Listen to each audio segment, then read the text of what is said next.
All right, hi everybody.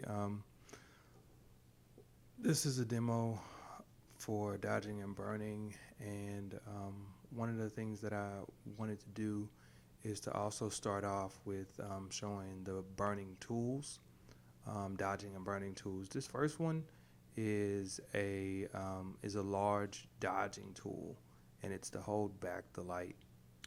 Um, Now it's pretty large, and then this second one is a is a burning tool, and you can tell that it's a burning tool because of how it's large and it has a singular hole in the middle.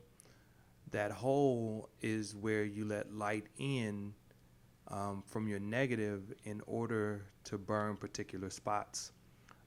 And then we also have a smaller dodge tool for details. Now, dodging is also, and I repeat myself, dodging is done while you're actually exposing the image and you're holding back light from particular places in order to lighten that part of the um, the the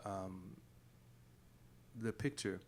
Now, this tool is really crude. I'm not too crazy about it, um, but at the same time, I think it would work. You usually don't want any sharp tools, and this is the first image that we're gonna use, and it's a little too bright. And so, what I'm thinking about on the edges, though, on the wall, is actually burning that in. I won't do any dodging, so I won't do any lightning, but I am going to do some burning um, on this particular image. So you'll be able to see the burn tool, but you won't see you'll see me use the burn tool, but you won't see the dodge tool. Although I am going to demonstrate that as well. Also, I'm doing a voiceover, so it's somewhat difficult. You won't see. I'm not speaking real time, so this is after the fact. You'll see on this one the burn tool. The first one on the right is way too big. Unless I wanted to really lighten a big area. One of the things you can do is also turn the tool um, different angles in order to make it smaller or bigger within the light path. Excuse me. And of course, on an image like this on 8 by 10 paper, the smaller one would be ideal. One of the things to understand is that you do not want those to be the tools, any of the tools to be too close. You can also tell on this particular image, you see how the face of the subject is on the dodge tool, and that's just an indicator of what the dodge tool does. It holds back light and brightens the image. um, Again, you always want to make sure that you don't get that close. You can look in this the and see how if I get closer to the image, the edge gets harder. So you actually want to have it closer to the light, and you see how the edge is then feathered. You always want to shake. You always want to agitate and move the tool in a circular motion constantly. You constantly want to continue to move it. Otherwise, you'll have unwanted edges that will form or patterns.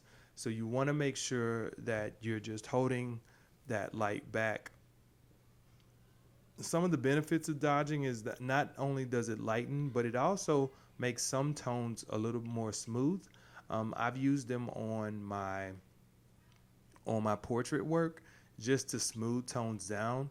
So it does have a larger purpose rather than just rather than just lightening something. Now, um, the other thing is that right now you're seeing me actually um, dodge in real time, right? Like I'm dodging at the specific time of the image. You don't do that afterwards. So you dodge during, and you may need to use it. I highly suggest you use a test strip so that you're not going straight on the image. And then burning happens after your initial exposure. Um, and you want that to happen.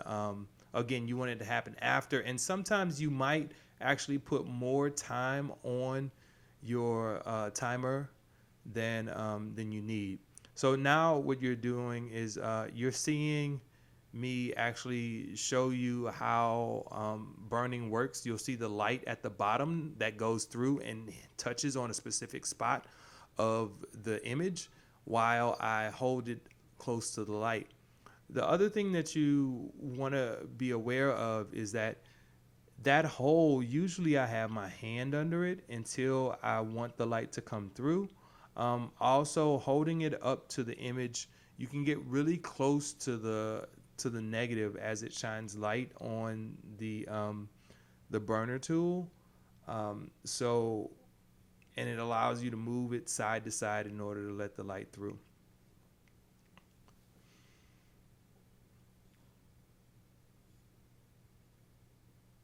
And really, the important thing to understand is your overall time and the relationship that you're burning or dodging has with the overall time of your exposure.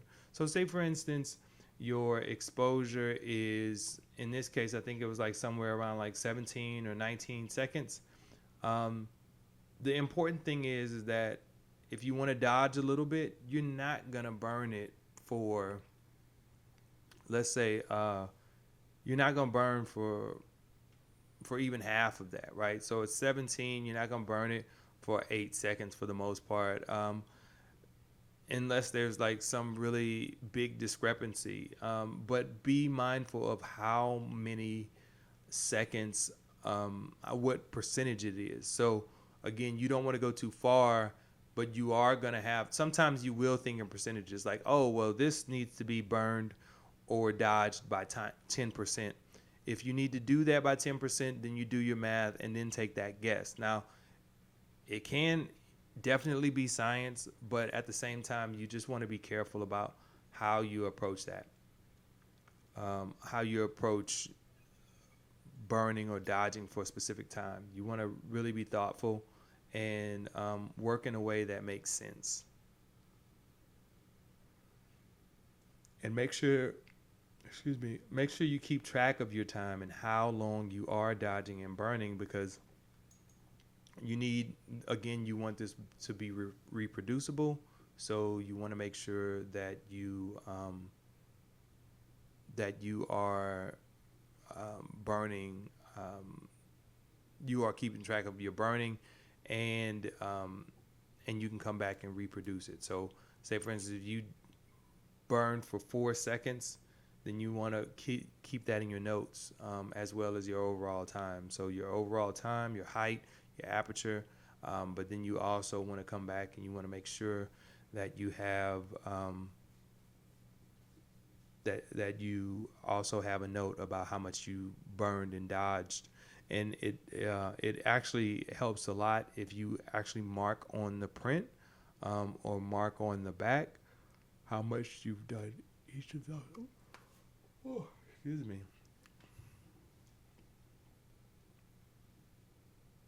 So what you're gonna see me do is you're gonna see me one, you're gonna see me you're gonna see me dodge, you're gonna see me burn on the second one. And one of the things that I'm doing is I'm making sure that I'm holding even more. I'm putting it on a time that's longer than I actually need. So this would be my overall exposure, and then I'm gonna come back, and then I'll burn along the edges.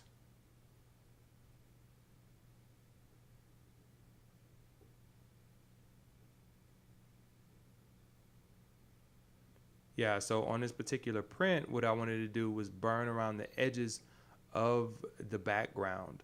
Um, and that also closes off the edge, of a print. So I wanted to do that in order to bring the background down because I felt like I was losing detail, but to also burn it down because it seems to kind of flatten the image, without that light coming off the edges, which seems to kind of create a visual bowing in the back.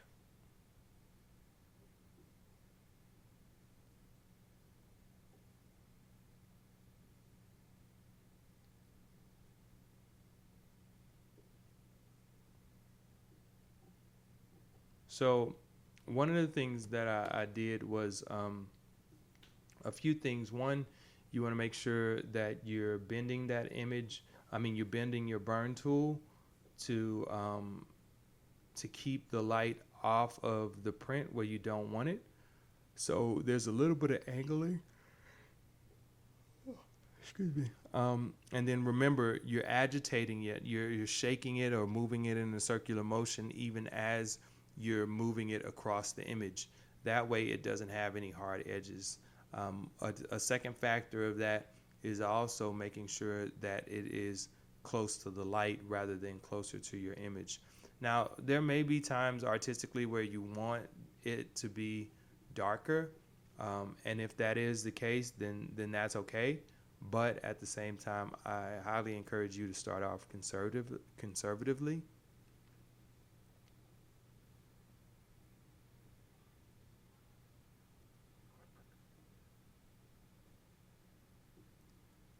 So what you're going to see me do is you're going to see me go back through the process. You're going to see me burn some more, um, and then I'm also going to show you the second print. You'll see one, and you'll see the second one, and on the background you'll see that it has more detail in the one that I burned, and that's just to give you an idea of how the process works and how it looks.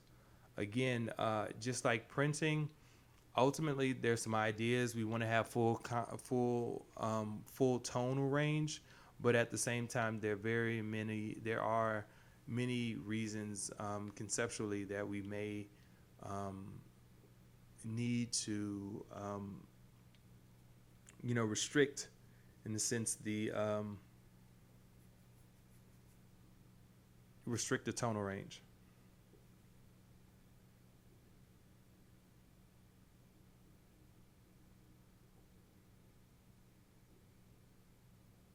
So I'm going to demonstrate. I'm making this last print, and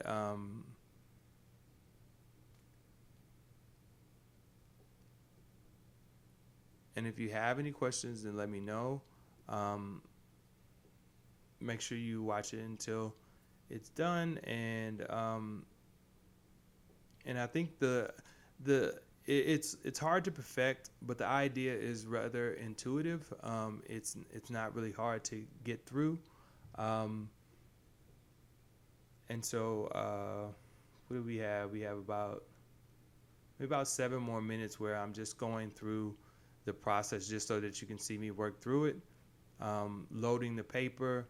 Also, just remember that you're not moving the paper as you go through. Um, when you start with that image, then you're going to go and you're going to expose the whole image. If you're dodging, then you're going to dodge while you're exposing that image, right? You're going to dodge for however many seconds, um, which corresponds with the percentage of time that you chose to dodge. And then secondly, if you want to burn, then because there may be times where you want to both dodge and burn. So in order to do that, then you're going to have the dodge tool um, during your initial exposure, and then you're going to use the burn tool after. So the burn tool in some ways is a little bit easier, because what you're doing is you're just adding time. But then at the same time, you want to make sure that you use test strips so that you don't go in and just decide to burn on a brand new print that you haven't tested out, because then it won't be reproducible. And so you definitely want reproducible images. You want to be able to make those images to create an edition even of prints. So we want to take responsible notes, and we want to make sure that we know what we did on each image. And even that may change at times. It may change um, your process, and that's fine. But you just want to make sure that you keep those notes, as well as the other notes that we talked about as far as earlier in class, the height, the aperture, and your time, right? All of those things. And so you want to keep your dodging and your burning um, notes together as well.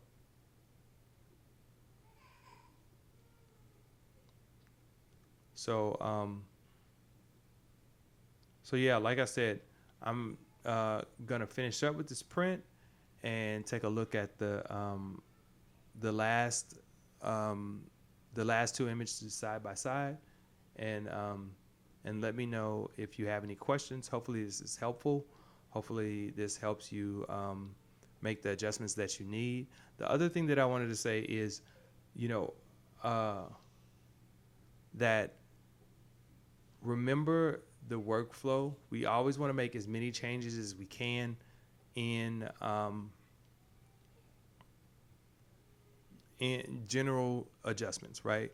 We always want to start off universally, and then we want to use then we want to move to more local adjustments. Now, the other thing that I think is important is that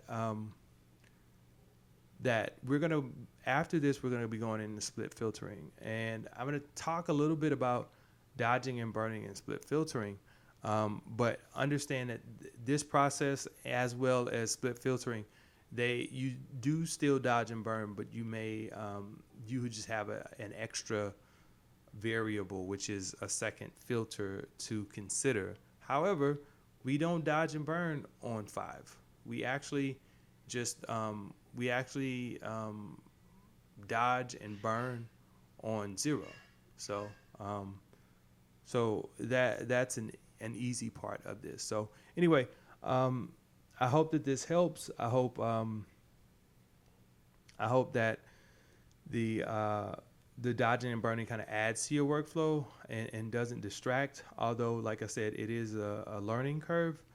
And so anyway, take a look and let me know if you have any questions. Hopefully this is valuable, and I'll see you in a little bit.